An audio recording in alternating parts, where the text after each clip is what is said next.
entonces miembro de la ejecutiva del POUM. Le sustituyó en la Consejería de Justicia Rafael Vilella, viejo militante socialista, dirigente del SUC, que hizo un gran elogio de Nin al despedirse de él y le dijo: esta es tu casa, puedes venir cuando quieras, estoy a tu disposición para todo, puedes contar conmigo. Nin se despidió de él diciendo simplemente: pues conmigo no. 2 días después de la celebración del 1 de mayo de 1937, Barcelona se llenó de barricadas. De un lado estaba el gobierno de la Generalitat y las fuerzas del PSUC, y del otro, la CNT y el POUM. El detonante fue la ocupación de la Telefónica, feudo de los anarcosindicalistas, por la policía. Fue un paso más de los comunistas en la política de imponer su orden en el frente y la retaguardia. La consigna comunista era: primero ganar la guerra. La respuesta de la CNT y del POUM fue: para ganar la guerra hay que hacer la revolución. La batalla. Y esto lo recuerdo bien porque trabajaba allí y me tocaba escribir algunas de esas notas. Publicó desde bastantes días antes, 2 o 3 semanas, constantemente, notas que decían: se prepara una provocación contra los obreros, se prepara una provocación contra la CNT. Hemos sido una revolución temida por los comunistas porque ellos no hicieron la revolución, mataron la revolución y no querían que se hablara de la revolución española. El POUM no fue el protagonista principal. Ahí fueron grupos, una parte de la CNT-FAI, los protagonistas principales. El POUM les apoyó, les estimuló. Sin embargo, a la hora de las responsabilidades, el POUM fue el único que recibió pues las consecuencias. Pero no solo el POUM sufriría las consecuencias de los hechos de mayo. El jefe del gobierno central, el socialista radical Largo Caballero, partidario de colaborar con la CNT, se vio obligado a dimitir por la presión de los comunistas. La Generalitat de Cataluña perdió las competencias de defensa y orden público, y el anarcosindicalismo ya no sería nunca más la fuerza obrera hegemónica.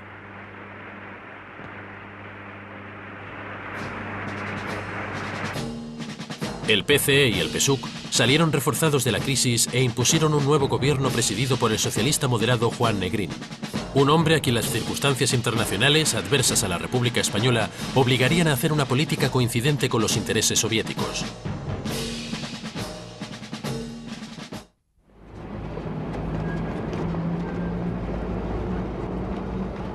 Comenzaron a confluir todas las condiciones para la ofensiva stalinista contra el POUM.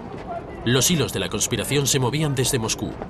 Y fue en Moscú, en el archivo de la Internacional Comunista, donde se localizaron los primeros indicios, a través de los informes que el húngaro Noguero, Pedro, estuvo enviando desde Barcelona. Ya hemos hecho algunas cosas aquí para desenmascarar a estos bandidos, dice Pedro, en una carta escrita en francés y en clave. Y después de los hechos de mayo, insinuó la necesidad de acciones contundentes. Los trotskistas del POUM continúan existiendo como organización legal, a pesar de los esfuerzos del partido. Sigue diciendo Pedro, ni el gobierno de Cataluña ni el de Valencia han tomado ninguna medida seria contra el POUM. Y junto a los informes de Pedro, un documento secreto escrito en ruso con fecha de 1941 cierra el dossier Nin. No hace ninguna aportación definitiva, pero es un reflejo del complot. La última palabra es significativa: ejecutado.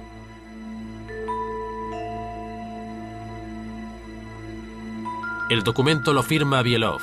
El nombre coincide con uno de los máximos colaboradores del general Orlov. El disidente comunista italiano Ettore Bani, periodista en la España republicana, identificó a Bielov como uno de los artífices de la trama anti-POUM. No hay ningún otro rastro de la conspiración en el archivo de la Internacional Comunista. Para encontrar los definitivos, habrá que ir a otro punto de Moscú, conocido por unas siglas que, incluso ahora, a Svetlana Rosenthal le cuesta repetir. En nuestro archivo no encontraréis la respuesta a cómo pasó ni a quién lo hizo. Había casos parecidos de personas muy conocidas, pero en ningún caso se encontró la respuesta en nuestro archivo. Supongo que la respuesta se puede encontrar en otros archivos, probablemente en el de la KGB.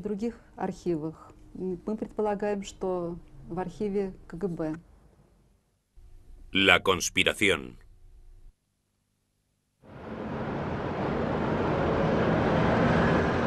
Lubianka, sede central de la KGB.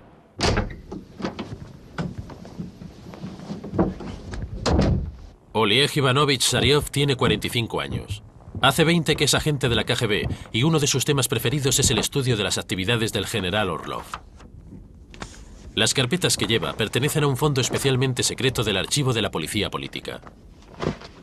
Uno de los dosieres es el del ayudante, nombre en clave de Andreunin. Solo contiene recortes de prensa. El otro dosier es el Biev, seudónimo del general Orlov. En estos documentos está la respuesta a los interrogantes de la conspiración. Orlov consiguió organizar un complot político abierto contra el POUM en el extranjero, concretamente en España. Este complot resultó satisfactorio para Orlov y fatal para el POUM. Este partido se prohibió y se disolvió. Es el único caso que conocemos en la historia. La Falange sería usada como pretexto para organizar la conspiración. Lo explica Orlov en una carta dirigida a la KGB el 23 de mayo de 1937, al día siguiente del informe de Pedro a la Internacional Comunista. Hemos redactado el documento anexo que revela la colaboración de la dirección del POUM con la organización Falange Española y a través de ella con Franco y con Alemania. Y aprovechando la detención de 270 falangistas que integraban una red de espionaje, Orlov expone cómo se inventará mensajes cifrados y párrafos escritos en tinta simpática para demostrar a las autoridades republicanas que el POUM, la Falange, Franco y los nazis son lo mismo. En el último párrafo, Orlov apunta hacia Nin. Después del papel que tuvo el POUM en la rebelión de Barcelona, poner en evidencia el contacto directo entre uno de sus dirigentes y Franco debería impulsar al gobierno a adoptar una serie de medidas administrativas contra los trotskistas españoles y desacreditar totalmente al POUM como organización espía germano-franquista.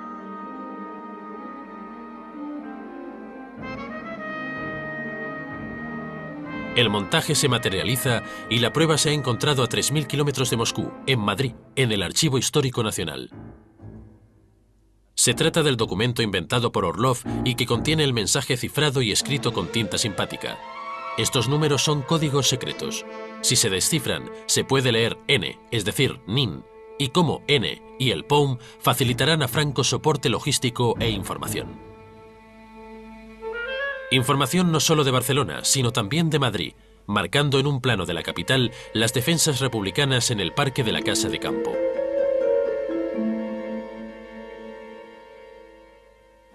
Si Orlov fue el cerebro, el confidente de la policía infiltrado en la Falange, Alberto Castilla, alias Fernando Velasco, fue la mano que hizo aquella falsificación. Javier Jiménez Martín era un policía de la Brigada Especial que tenía como misión garantizar la seguridad del confidente. Y él estaba rellenando papeles cuyo contenido yo no sabía de nada, pero había partes que la escribía con tinta simpática. Él era muy ducho en estos temas, en el manejo de que en aquel tiempo el espionaje, como no se había inventado la electrónica, como ahora se hacía todo con muchas cosas de tinta simpática, donde luego se le aplica una cosa y sale.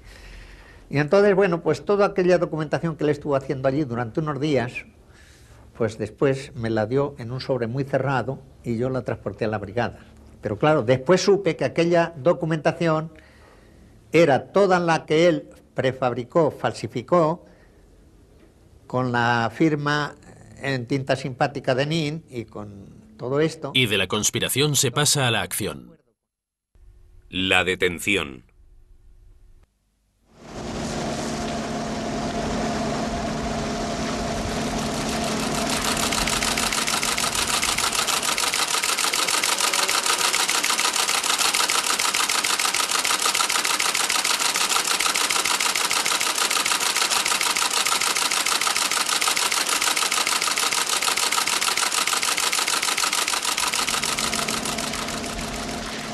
La misión que ordena a la Brigada Especial el director